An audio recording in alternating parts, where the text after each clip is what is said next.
अस्सलाम नाज़रीन, मैं हूं वीना और आप देखें मेरे यूट्यूब चैनल। नाज़रीन, मैं बात करूंगी इस वीडियो में इसराइल के हवाले से। इसराइल के हवाले से एक ऐसी खबर जो ना सिर्फ पाकिस्तान में बल्कि बैरूनी मीडिया में भी, इंटरनेशनल मीडिया में भी इस खबर के ऊपर जो है बहुत ज़्यादा डिबेट हुई। 2 रोज़ कबल भी इसी खबर के ऊपर इंटरनेशनल मीडिया में हेडलाइंस लगी और वो यही थी कि जो इसराइली सदर हैं उन्होंने इस बात की तस्दीक की कि पाकिस्तानी डेलीगेशन की मुलाकात हुई है उनसे, और ये पहली बार पाकिस्तानी डेलीगेशन की उनसे मुलाकात हुई और उनको बहुत खुशी हुई। आप इंटरनेशनल पब्लिकेशंस पर जाकर इस खबर को खुद पढ़ सकते हैं, इसकी खुद तस्दीक कर सकते हैं और आप उस तस्वीर को भी देख सकते हैं जहाँ पर अहमद कुरैशी भी उस पिक्चर में वाज़े दिखाई दिए जा सकते हैं। अहमद कुरैशी पाकिस्तान टेलीविजन के एक एंकर हैं जिनको मैं भी बहुत अरसे से फॉलो करती थी और ट्विटर के ऊपर भी हम एक दूसरे को फॉलो करते हैं और मुझे वो काफ़ी नेशनलिस्ट सहाफ़ी लगे और मुझे काफ़ी उनकी खबरों में जो है एक ऐसी चीज़ लगी कि वो पेट्रियाटिक जर्नलिस्ट हैं। लेकिन unfortunately all of a sudden एक ऐसा मामला होता है जहाँ पर हम सब घबरा जाते हैं देख के कि कैसे अहमद कुरैशी जो है उन्होंने इनकार नहीं किया। ये सिर्फ पाकिस्तान का मामला नहीं है, पाकिस्तान के साथ साथ हम सबके दीन के साथ भी मामला जुड़ा हुआ है और हम सब मुसलमानों के लिए हमें जानते हैं कि किबला अव्वल कितनी अहमियत का हामिल है और हम क्यों इसराइल को तस्लीम कभी नहीं कर सकते, हम इसकी इंपॉर्टेंस भी जानते हैं। लेकिन बहरहाल कैसे डेलीगेशन पाकिस्तान की तरफ से गई जिसकी हुकूमत ने तरदीद की, उन्होंने कहा कि कोई भी ये जो है हमारी तरफ से डेलीगेशन नहीं गया था, इसको उन्होंने झुटलाया।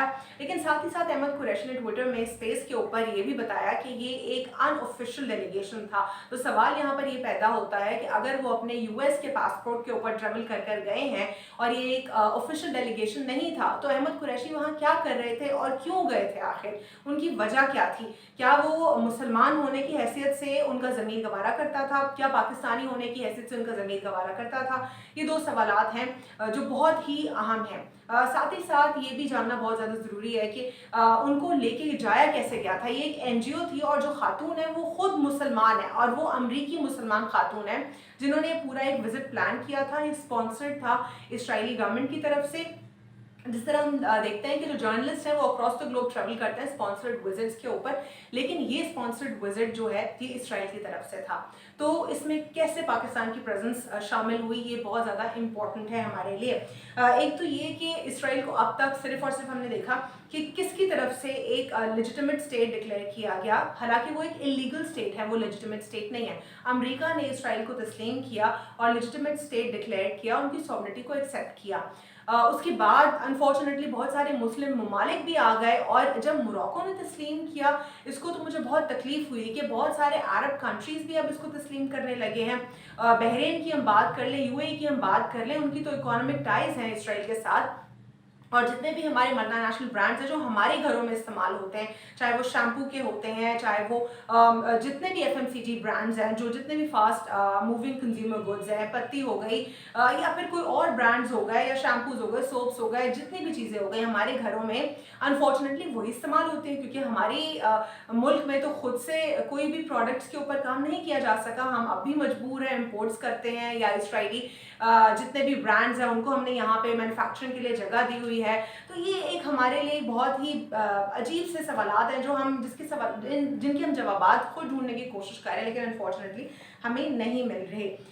दूसरी यहाँ पे चीज़ मैं आपको वाज़ेह करती चलूँ कि ये वर्ल्ड इकोनॉमिक फोरम की जहाँ पे हम बात करते हैं, जहाँ पे मीटिंग हुई, तो उसमें पाकिस्तान की एक ऑफिशियल डेलीगेशन हमेशा होती है और जो ये मीटिंग डिवॉर्स में होती है। लेकिन यहाँ पे पाकिस्तान की तरफ से कहा गया कि हमने तो ये डेलीगेशन भेजा ही नहीं और अहमद कुरैशी को बाद में फायर कर देना, जॉब से निकाल देना।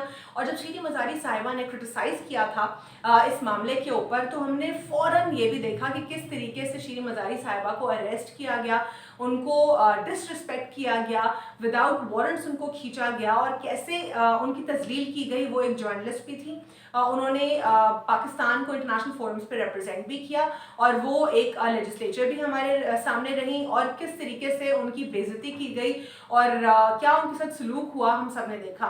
तो ये तमाम तर मामला जो है आप सबके सामने है कि किस तरीके से उनको क्वेश्चन करना, क्योंकि शीरी मज़ारी साहिबा ने हुकूमत के इस स्टांस को क्वेश्चन किया कि इम्पोर्टेड गवर्नमेंट ने अमेरिका को खुश करने के लिए पहला हथकंडा जो है सामने उनका कामयाब होने के लिए सामने जो है इसके ऊपर शुरुआत कर दी है, शीरी मज़ारी ने कहा। बस उसके बाद हमने देखा कि उनके साथ क्या हुआ।